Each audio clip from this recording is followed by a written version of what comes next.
بسم اللہ الرحمن الرحیم۔ السلام علیکم۔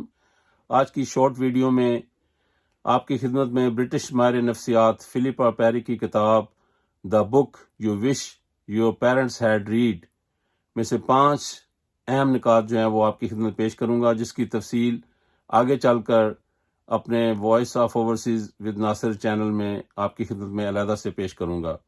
وہ 5 نکات کون سے ہیں؟ نمبر 1، حدود کا تعین۔ نمبر 2، اپنے بچوں کے ہر موڈ کو قبول کریں۔ نمبر 3، یاد رکھیں کہ آپ اپنے بچے کا عکس ہیں۔ نمبر 4، ہر قسم کا رویہ بات کرنے کا طریقہ ہوتا ہے۔ نمبر 5، آپ کا بچہ کوئی پروجیکٹ نہیں ہے، یعنی کہ آپ اپنے آپ کو ان 5 پوائنٹس کے اوپر لے کر چلیں گے تو آپ اچھے والدین اپنے بچوں کے لیے ثابت ہوتے ہوئے ان کے اندر ایک کانفیڈنس پیدا کریں گے اور وہ آگے کامیاب زندگی اپنی گزار سکیں گے۔ تو بچوں کا تعین کریں، ان کے حدود کا تعین کریں، ان کے موڈ کا خیال رکھیں،